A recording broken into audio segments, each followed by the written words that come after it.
Bienvenidos, mi nombre es Shirley Felicita Raimundo Esteban y en esta oportunidad vamos a absolver algunas consultas y preguntas del curso de Psicología Técnica Proyectiva. Bien, compañeros, quisiera empezar con la primera pregunta y nos dice, ¿cuál es la diferencia conceptual de la teoría topográfica y la teoría estructural del psiquismo en la psicología psicodinámica de Freud? Primero tenemos que entender algo, que hemos hecho algún mapa conceptual y nos dice que la psicología dinámica, ¿qué es lo que nos quiere dar a conocer? Primero, que tiene concepciones de los procesos mentales derivados del psicoanálisis. Además que la psicología psicodinámica contribuye a que el paciente primero pueda entender lo que le está sucediendo y luego pueda gestionar este contenido del inconsciente llevándolo a la parte consciente, al nivel consciente de la mente. Y es así que la psicología dinámica, que nos va a hablar en esta oportunidad de la diferencia de la teoría topográfica y la teoría estructural, comprende que existen conflictos intrínsecos. ¿Entre quién? Entre el consciente y el inconsciente. Vamos a ver ahora cómo se dividen estos. Vamos a ver qué nos dice primero la teoría topográfica y luego la teoría estructural. La topográfica nos dice que la mente se va a dividir en 3 niveles. El consciente, el preconsciente y el inconsciente. ¿Cuál es la diferencia? Esto se desarrolla durante toda nuestra etapa o desarrollo como seres humanos. En el consciente, por ejemplo, en este nivel, es todo lo que nosotros presentamos en el aquí y en el ahora, en el presente, es decir, el principio de la realidad que se va a adaptar a nuestro contexto. Esto no solo tiene que verse reflejado en la parte externa del ser humano, es decir, en todo aquello que está percibiendo, ya sea por los sentidos. También está considerado lo que él siente, sus emociones, sus sentimientos. Luego tenemos el nivel preconsciente. Este es el más cercano a la conciencia y su contenido ha sido olvidado temporalmente. Es decir, que entre el consciente y el preconsciente hay una temporalidad. Por ejemplo, el preconsciente. Yo estoy de pronto caminando y alguien me pregunta, ¿te acuerdas la dirección de tal calle? Y empiezo a evocar la información. Eso es el preconsciente, el nivel. Ahora, vamos con el último nivel, que es el inconsciente. El inconsciente es conocido el nivel donde se evoca todos los contenidos reprimidos, como del placer. Y esto se predomina, como les decía, el principio del placer, y se desplaza a través de mecanismos como el sueño, por ejemplo. De pronto tú te despiertas y dices, yo he soñado algo que no era tan coherente. De pronto estaba yo en mi casa, pero en mi casa estaban personas de mi infancia. ¿Y por qué sucede eso? Porque justamente y precisamente el inconsciente aflora a través de este hecho. Entonces, eso nos habla la teoría topográfica. Vamos a ver cuál de diferente hace a la teoría estructural. La teoría estructural, ¿qué sucede? Nos dice que esto se desarrolla en los primeros años de infancia, ¿no? Y precisamente separa la mente en 3 instancias. Aquí ya vamos a hablar del yo, del superyo y del ello. ¿Cuál es la diferencia? El superyo es la parte moral o los principios con lo que nuestros padres, en este caso también un segundo nivel de nuestro desarrollo sería la sociedad donde nos hemos formado. Ahí está el superyo, en este marco, ¿no? De los principios y la parte moral. El yo, en cambio, se rige por los principios de la realidad. ¿Qué más dice?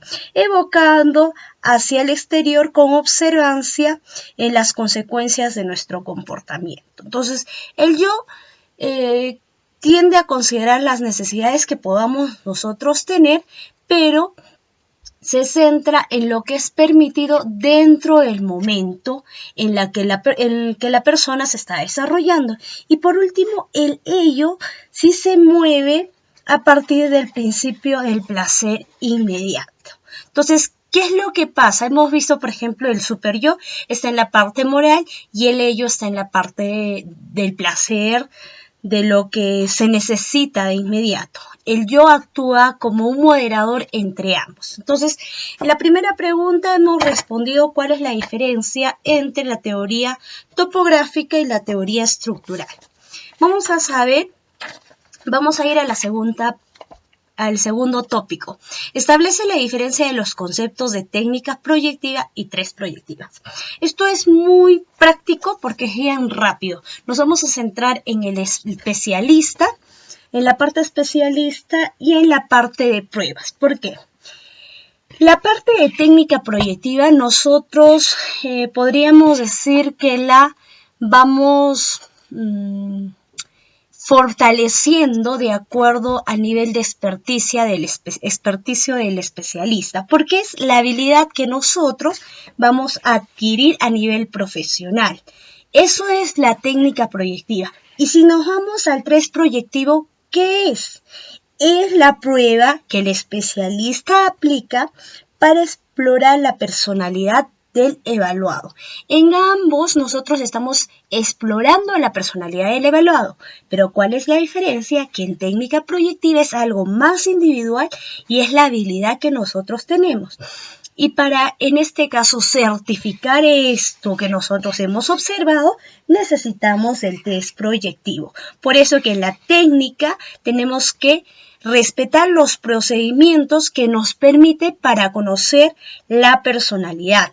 Y aquí en la técnica proyectiva utilizamos la observación frente a la situación que se está desarrollando para evaluar o tener una idea del perfil o estilo de conducta del evaluado. En el test, en cambio, parte de un instrumento que evalúa ya la personalidad, o sea, es algo ya más parametrado y esto nos permite explorar algo más específico o concreto de acuerdo al contexto o espacio en el que estamos. Vamos a la siguiente pregunta, al siguiente tópico. En el siguiente tópico nos pide, en este caso, en el siguiente tópico vamos a ver, por ejemplo, que es el último, nos dice: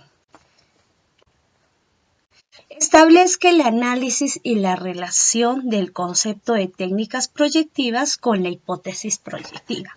Como les decíamos, las técnicas proyectivas es aquello que se refiere a las habilidades del especialista para identificar el tipo de conducta o el estilo de conducta.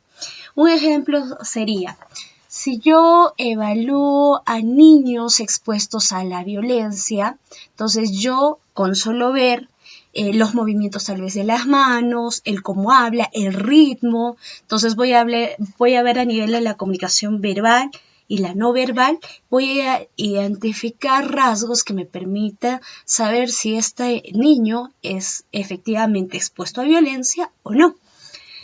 Entonces, ¿qué sucede en esta pregunta? ¿Cuál es la relación que tiene la parte que decía de la técnica proyectiva con la hipótesis proyectiva? Sucede lo siguiente, que nosotros en técnicas proyectivas justamente la usamos porque el sujeto proyecta su comportamiento de acuerdo a un contexto determinado o medio. ¿Por qué lo proyecta? Siempre va a haber un estímulo al que está expuesto, entonces este inconsciente va a aflorar y finalmente esto nos permite identificar por qué se está dando el comportamiento. Es decir, que el comportamiento humano está sujeto a una causa. Entonces, para identificar esa causa, nosotros utilizamos ¿qué? Nuestra técnica proyectiva, que ya es la habilidad que tenemos como especialistas. Y a raíz de esta habilidad, hay una relación de hipótesis que nos planteamos. A partir de que nos planteamos la hipótesis, a través de la observación del comportamiento. Bien, muchas gracias por habernos prestado atención.